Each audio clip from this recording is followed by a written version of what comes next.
Hello, this is Keith Surtees.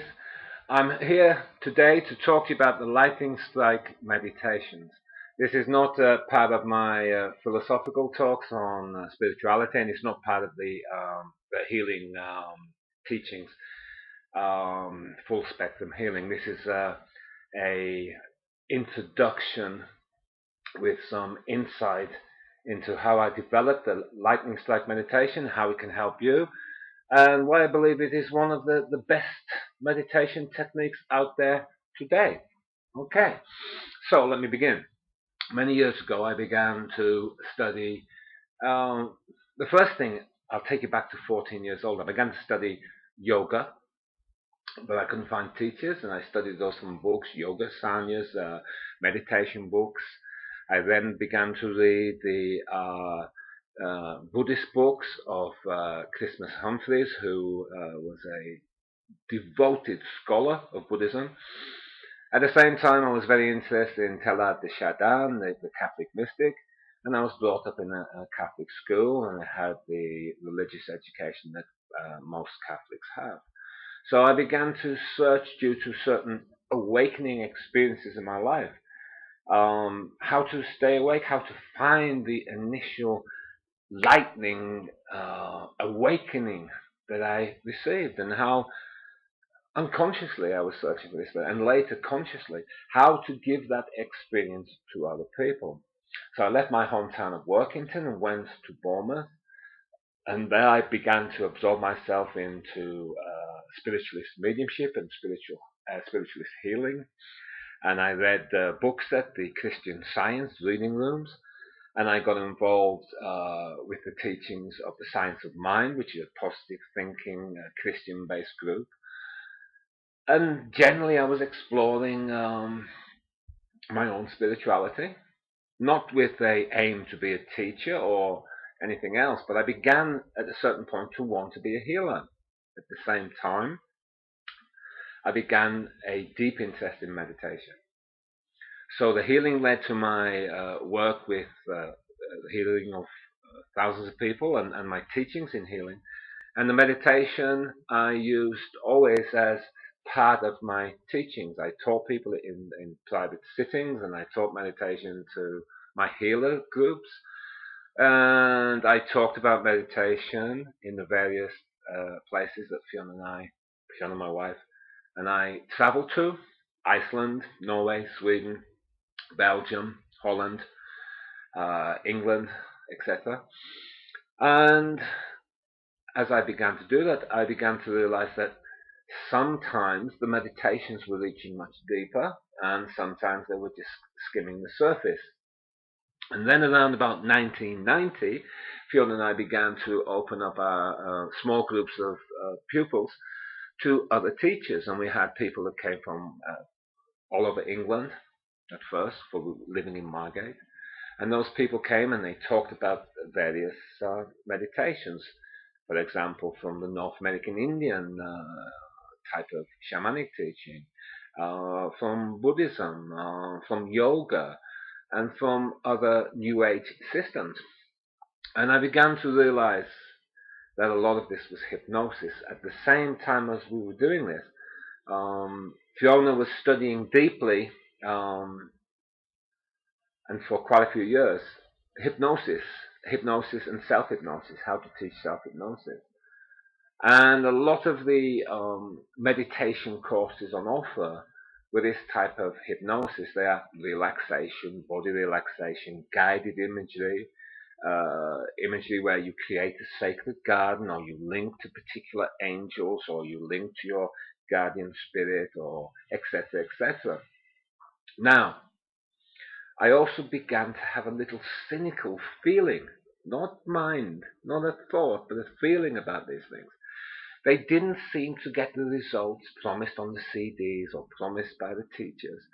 They had a certain lifetime. For example, the person would meditate and link with their guides, or get into a certain particular hypnotic state, and they would come out of that. They would feel good for half an hour or so, but I noticed that there was no deep, true transformation taking place. These meditations were like sweeties, goodies, candy, to the mind of the person. They created a feeling, but they didn't create a long-lasting, deep structural change in the person's life.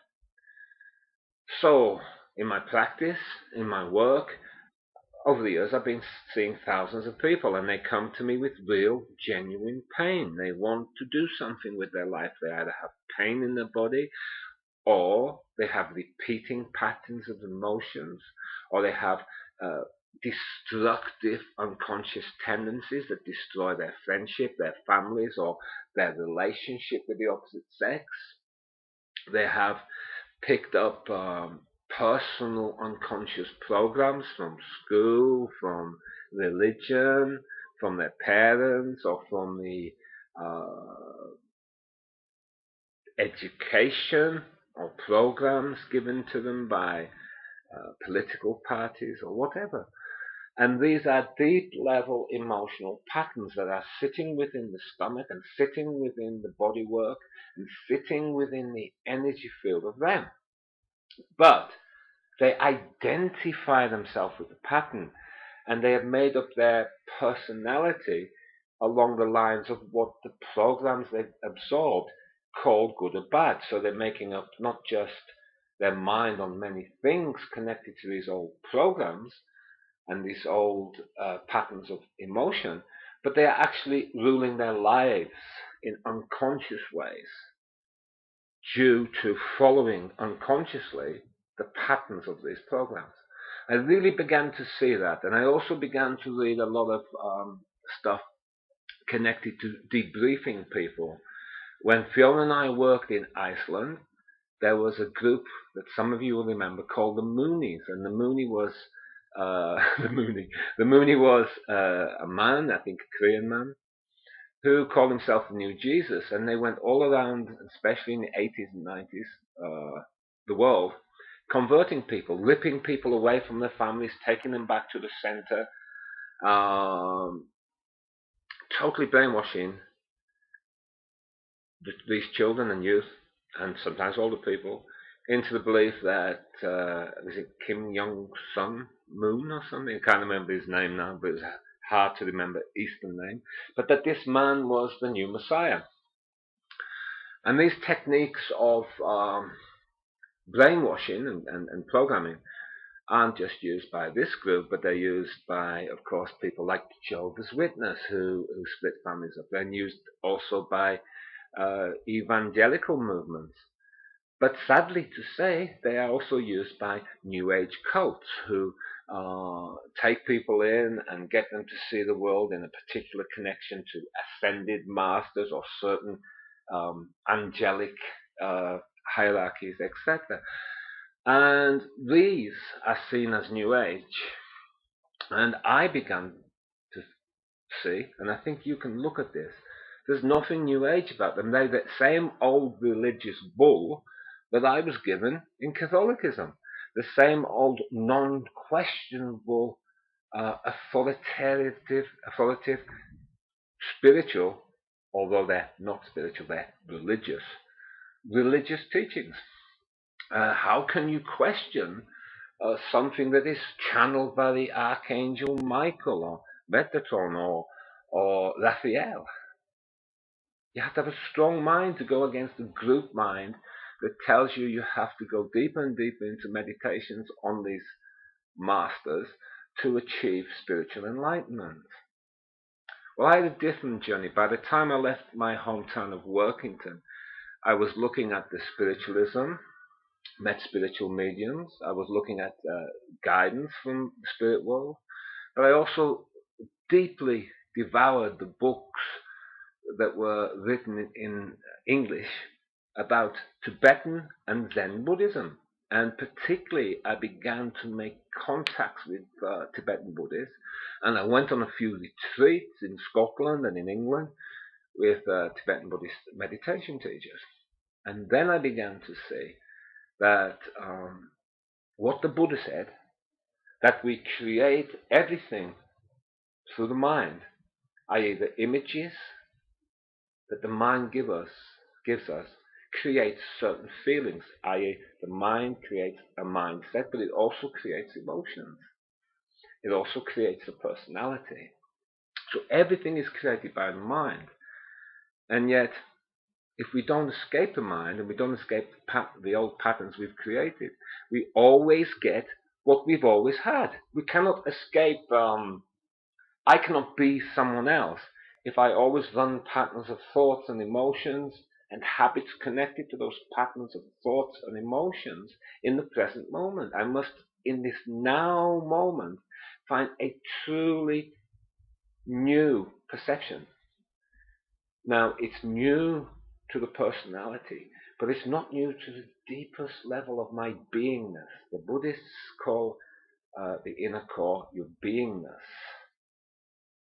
Now, the beingness is not defined. It's not really called spirit. It's not called anything but the center, the being, or the awakened consciousness. They give these kind of names to it, but they don't put a term on it which classifies and holds it too tightly. So the meditation I began to develop was very much influenced by the Tibetan experiences I had, but it was also influenced by using techniques from Zen and Tibetan Buddhism and certain what we can call non-dualistic Hindu teachings and meditations, and using those and mixing it with what I found useful in Christian science and the science of mind, positive thinking stuff, and on the trial and error of working with, over the years, thousands of people and seeing which techniques worked. And they all work to a certain extent, but work most directly and most powerfully. Now, the other aspect of this was the feeling I got for how energy in the mind and then the emotions works through the body. And how I developed that was not so much connected to sitting still meditation, but work I did within Aikido, karate, and many years Wing Chun Kung Fu. And later, when I found those hard martial arts more difficult, Qigong practice that helped me to sense deep flows of consciousness within my body. And then over the years, with these people who came to our house, Fiona and I had many groups came, other teachers came, I began to realize that there was a trap in these hypnotic type guidance meditations, that they don't really take us into the core energy, into the beingness. But what they do is they give the personality of the pupil a kind of psychological candy. And this candy is addictive, the same as white sugar or Coca-Cola or alcohol, and many other substances can be addictive. And this addiction leads not to awake consciousness, not to mindfulness of our own beingness, our own inner core, not to powerful creative flow, which can change our life, and feelings of fearlessness, which are part of the core of me, but they lead always back to symbolic ideas of angels, symbolic ideas of ascended masters. In fact, we can say old religious concepts dressed up in new clothing. And that's not what I want to teach. Never have wanted to teach. But I must admit there's always been a pull towards that because pupils expect it. They want you to give them a sugar-coated pill so that your meditation can lead them into the lovely garden where they can be at peace for half an hour and feel how beautiful it is to be a human being connected to Mother Earth, blah, blah, blah. Now, all of that's okay. But I notice when these people come out of their meditations, it didn't affect them in any way. It didn't help them really deal with the real moment by moment consciousness of living here and dealing with the physical world. And it didn't really give them powerful concepts, no, not concepts, powerful knowledge, knowing of their inner core. And what I see, and I think all uh, deep meditators and spiritual uh, practitioners and teachers see, is that within every human being is a massive potential of energy. And that energy is the energy of consciousness itself. And it's individualized through each person in a distinctly different way. But our personalities, if we go back to programming, the programming of religion, the programming of ideology, the programming of national consciousness that we all have been given, has given us an identity within a certain set frame. And that set frame has given you everything you've got now, but it's also the prison bars that stop you from escaping to a greater consciousness. And until you can really say, I no longer, as an Englishman, for example, I can say, I no longer think like an Englishman. I no longer think like a Catholic, but I can see, for example, and I can accept consciously certain English ways of seeing because I feel they are perfectly practical and good. Certain ways of seeing, for example, the deep sacredness of life that the Catholic faith gives me. Certain ways of seeing things that I picked up after 16 years of living in Sweden. And I can consciously decide through my deep inner mirror technique of reflecting in my meditation into my own mind, reflecting back the mind into my consciousness. I can see and know from the deepest level of me what I want to drop and what I want to take. And I might want to take something and slightly adapt it and use it in a different way. But I am no longer subject blindly, unconsciously, to the patterns of behavior within myself, behavior towards other people that are created by this past. But I have become free in the moment.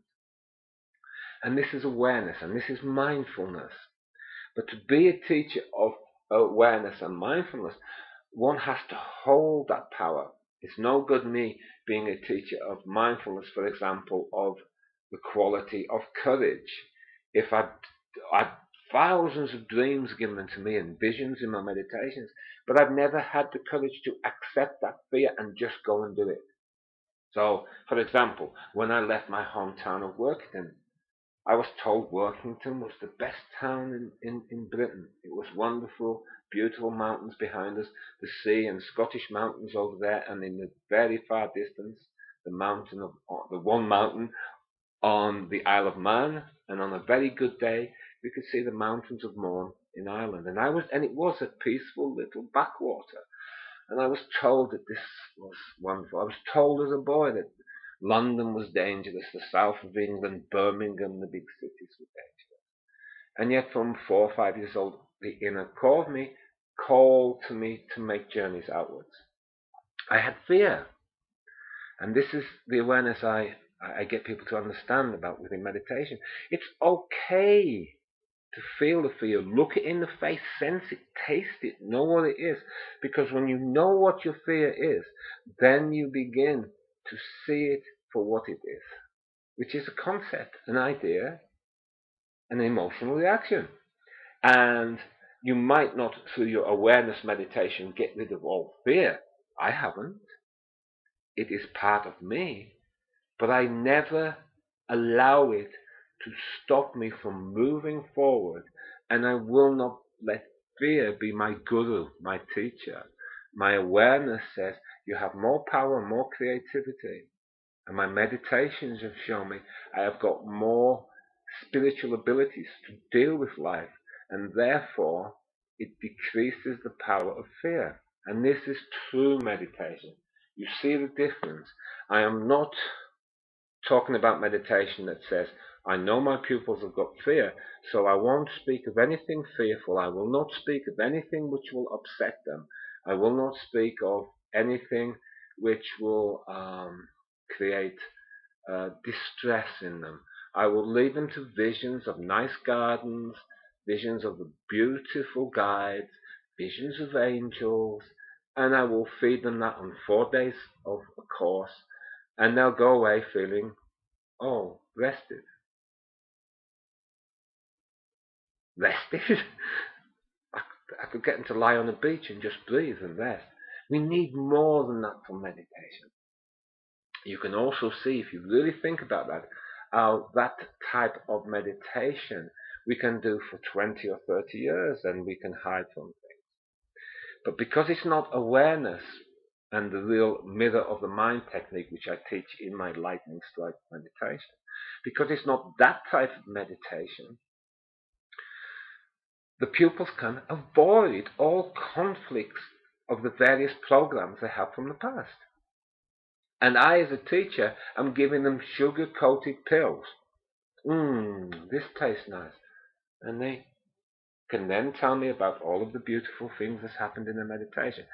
Now, I have used those techniques myself.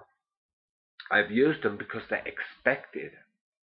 And I've used them alongside teachings which have started questioning programs to get to the point when we can introduce direct awareness, direct mindfulness meditations alongside powerful breathing meditations and spiritual questioning in the form of koans or spiritual riddles, similar to what the Zen Buddhists do. And then I introduce these energies in the meditations which begin to question and poke a little deeper in the personality. Because when you go to that level, you're beginning to achieve a true awareness where we're saying, we're not saying, let's meditate on a nice thing here. We're saying, what's in you, really? What are you? What are you? What do you have within your heart and what do you have within your mind? And what are you hiding from? And what are you afraid of? In the meditation, we say, let it all out. Let it come to the first surface. Let's see this world within you and your true way of feeling of the world, your fears of the world. Let's see all of these energies arise. Your fear of relationship, your fear of men, or your fear of women, or your fear of being dominated by your mother or women or your father and men. Let's bring this right out into the meditation. Let's release this in the energy field and in the body. And let's look at it. Let's bring it into the meditation in this moment. The total you. The fears, the hopes, the joys, all of those things. Let's bring those deeply into your consciousness now. Let's not hide dark pieces. And let's not hide from the hope which shows us the deep parts of us. And the hopes that people have talked about to me over the years have been things like the hope or the belief or the faith that there can be an artist or a musician or a great doctor, or that they can do work which is interesting and take them to other countries. Or like my hope as a child, that I would live in other countries and experience what it's like to live in a few different countries and absorb the energies of those countries. And that's what I did in Sweden, and absorbed many things. And that's what I'm doing in Spain. And I hope within 5 years to speak fluent Spanish and take a trip when I'm 60 years old with Fiona, if she wants to come. If not, I'll go by myself, but I think she won't come. And to go through Mexico, Colombia, Peru, Ecuador, and be able to speak Spanish to people so I can find places that you wouldn't find unless you have a knowledge of the language. So I will do that. And I will do that even though I have fears that I can't maybe learn fluent Spanish. Although I'm doing okay, it's a slow process. So, you see, there's a vision that comes from deep within the beingness of me. I would like to explore not out of books, the old spirituality that comes from the South Americas, the old native spirituality. Now, of course, I can't learn 20 different native languages, but in all of these tribal places, there are people who speak fluent Spanish, so I can communicate and get the feel of their thoughts, their ideas about time, their ideas about time cycles, awareness, and I can study directly due to having a common language the spirituality of those people. And maybe that's the only reason I'm in Spain, that it will provide for me the tools of a language to take me uh, on a spiritual quest that I've often dreamt of. Now, what I've met in my practice, in my readings, my personal coaching and healing therapy sessions, and also in the work of Fiona and her actually many times wonderful ability to move people forward, what I've learned is the hopes of people. And what I saw in my dear wife's work, Fiona, is that often, if I go back 5 or 6 years, she was getting far more effective therapy and spiritual diagnosis and spiritual reading effect. In other words, her people were actually often, and it pains to say this, but but they were actually often moving ahead much quicker than mine. So I began to go on her workshops more, listen, sit in the background, not say much. And I began to ask if I could go on certain one-to-one guidances and sit quiet. And what I noticed about Fiona, she has a very strong, powerful personality and a very direct way of approaching things. She was like the Zen stick. Whack! Wake up.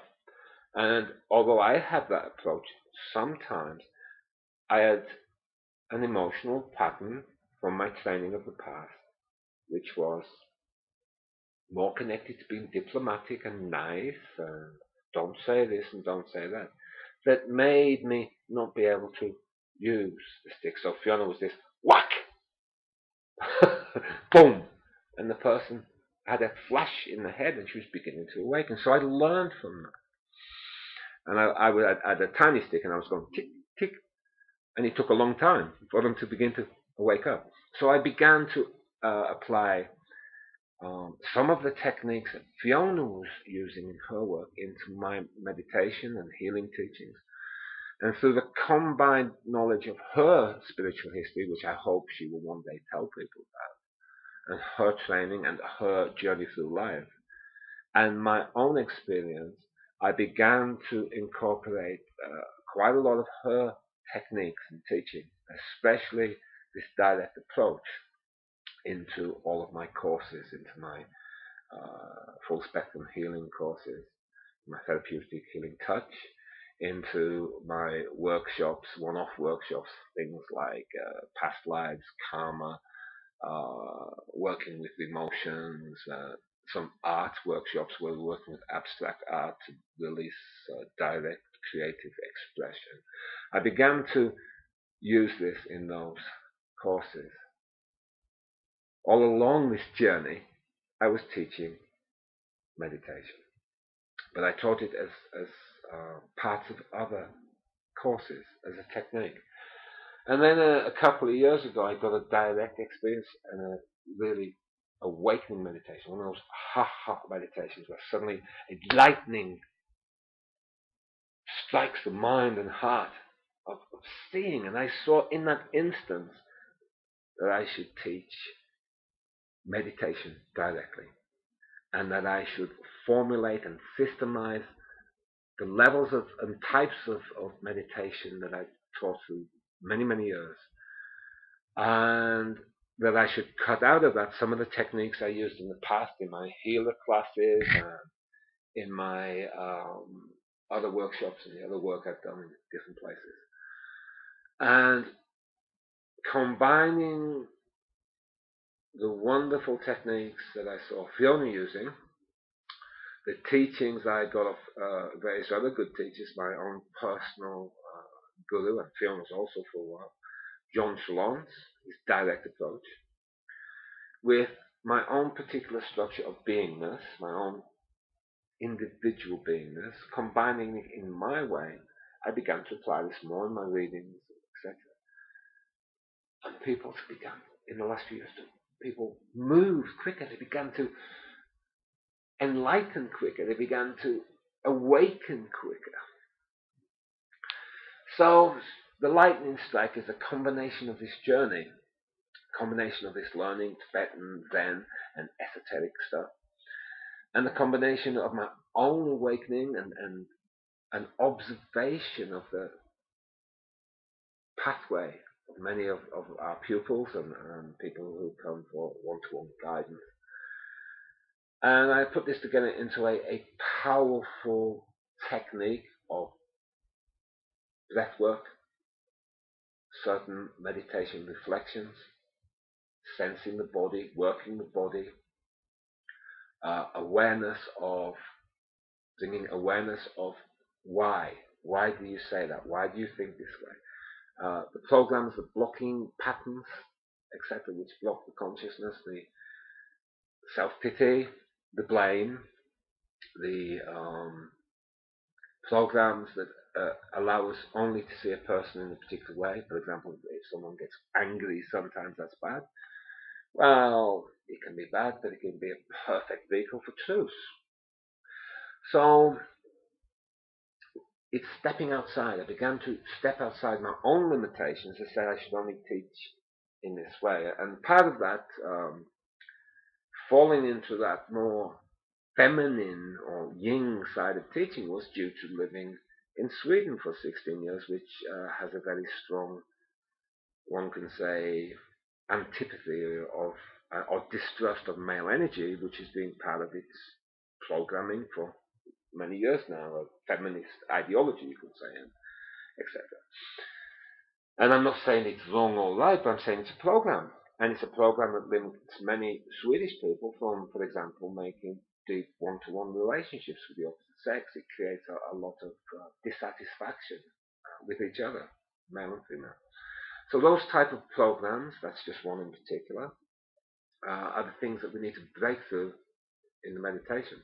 Of course, no one can teach you how to break out unless they've broken out their fears and their programs. So it's no good going to a teacher that has read a few books about mindfulness or been on a course about mindfulness, but hasn't done the many years of practice, and it is many years, that brings a toppling down, a destructuring of their personal patterns and their personal programs. And that person to be a true spiritual genius in teaching meditation and other things spiritual needs to understand and transcend those definitions and transcend those blocks in themselves. So the meditation I teach helps people to actually awaken to their blocks, see through them.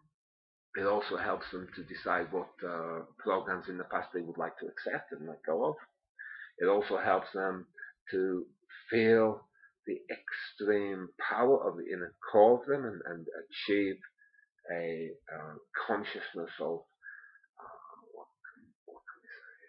how it moves in our life, how that consciousness of my pure intuitive beingness works in my mind and heart, and I can see and be aware of in the moment as I'm talking right now, my hopes and my fears. It gives us a more realistic understanding of fears as patterns of energy that we've been addicted to unconsciously. And how those fears dictate everything about how we see our life. It was a massive, difficult task for me to move south from North England when I was 19 years old. No, 18. I hitchhiked with my family on the roadside from North England to the south, and every fear came up as I went south. The fear that, I had this northern accent, people laughed at it, sometimes people didn't understand it. I had the fear that I was just like a big fish in a small pond. I was kind of well known in my town, and I went to a town where no one knew me. The fear that I was somehow not able to deal with different thinking, Most of my town in the north is Labour, kind of unionised, left-wing thinking. I went to a big town, Bournemouth, which had many, many different ideas. So I met people who were out and out individualists who believe that if you've got creative talent, that you shouldn't be taxed highly for it and kept back for that. You should be allowed to benefit from your creativity. And I met various gurus, the Hare Krishna people, spiritualists, whole shades of different people who were on their own personal pathway and taught it. And I had to look at this great big shop full of goodies and decide which ones were good for me, or which ones would just destroy my teeth and my spiritual stomach, and were just giving me candy, but nothing real. So my own process of feeling out and finding out led me to this point of teaching now, where I can quickly work through new teachings or books that I read or teachers that I see. I can see the energy field and feel what's going on in them. And I can decide what to work with my pupils, and to say whether I'm doing a healing course or a one-to-one reading. I can analyze, feel, sense, and see the various chakras. And I'm not going to explain here what the chakras are. Most of you watching this will understand. If you don't, get a book about it, because it's a long process. But I could see into those chakras. I could see the patterns which were blocking, the patterns which are holding back. And I could use all of this in all of my practice. The one thing that was missing was that direct approach, that Zen sword on the head that went bang and created the lightning awakening. And my dear wife and co-worker Fiona, and the observation of her success and how she moved people forward, made me realize that sometimes I was diplomatic and I was going round in little polite circles. I was aware that being direct made sometimes the pupil hate you, or made them think you were rude, or in my case, being a man and male, what do they call it in Sweden? Oh, everywhere. Male chauvinist, the chauvinistic ideas that a man with any power must be a male chauvinist. And of course, that's bull. Men should be powerful, women should be powerful. But there's reactions to that, and I was careful not to step over certain lines. But now I realize that's a mistake. One must be direct in one's teaching. One must approach meditation techniques with a direct power. Now that's the active side of the meditation. The other thing is stillness. What I've achieved through many practices, through many years, is to still the mind down, so it no longer interferes with the deepest flow of my consciousness. And with that stilling, you still down the feeling of fear. I'm not saying it stops, because that actually would be a lie. But you feel it, and you feel it has less and less power. And you feel in the vacuum of the stillness a tremendous power of beingness in this very moment. And all programs or ways of seeing the world begin to be seen in your deepest consciousness as fragmented, that someone else is collective, is someone else is poison. You begin to see this, that the Catholic Church and its collective religious grouping is poison to other people, and that the collective idea is great as an idea, but one person's collective is another person's problem. So you begin to see these groupings that actually, although they're idealistic and are supposed to be good, cause differentiation. And if you want to understand this more, then I would guide you to certain teachers like Krishnamurti, Yidai Krishnamurti, and others that talk about this. But just let it be said that if I have deep programs in me, and I meet you, and you have deep programs, but those programs are different, even though we might be at the core connected and could love each other deeply and share our lives together in If you're a male, you can be a good friend of mine, and if you are a female, you can be a very good friend of mine too, because I have a wife. Then you can see how these programs separate humanity.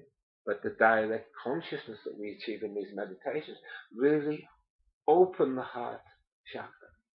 So we can see those differences, and we can discuss them, and we can even argue about them passionately. But it doesn't matter, because we love and respect each other.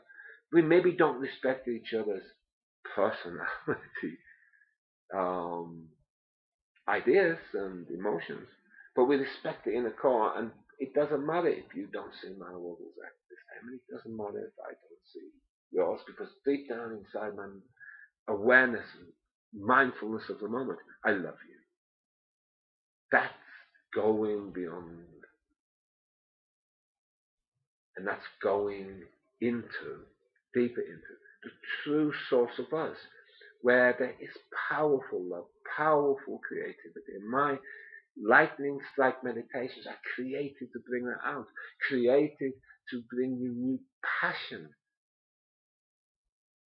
And if you are someone, for example, who, as say you're a woman that's been through many relationships, and you feel a love for another man, and you're frightened because it's never worked in the past, or this man is from a different culture from you, or he has a different political view, or he's radically creative in ways you don't understand, then your program will push him away, and you'll have to wait again for someone else who fits the same mental patterning and programming of your past. Can you see how our lives are screwed up by this all the time? So the lightning strike meditations are created to bring out more creativity, more power, more passion, more observation, more truthfulness about your life, and to create the power and the strength in body, mind, and emotions, that you can see the fears and the structures of those fears and go beyond them. So you don't need little pacifiers, little meditations, or little spiritual practices of, for example, you can go and meditate in the forest and see the beauty, and you're using that meditation to hide from your deepest fears that your life is not on track.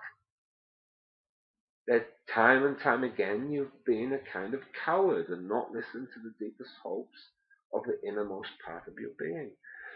And with my meditation technique, with my ability to see within the group the blocking patterning, and to help you overcome that, and to bring awareness, and the very important technique I teach, which I'm not going to talk about here, because in all truth it's mine, and I don't want all the other teachers out there to see this video and decide to teach it, even though it's not theirs, and they don't have the awareness to back it. It's my technique. It's a mirror consciousness meditation technique that brings to the surface the truth of where you are now. And that is the core of the lightning strike meditation. It is the key that opens the door to greater self-power, self-choice, and to overcome the frustrations that have held you back time and time again. An awareness tool that allows you to see the patterning and how you, through fear, keep your world very small, wrapping it around the same ball sphere over and over again. You don't even roll the ball into a new place. You keep it running around the same field.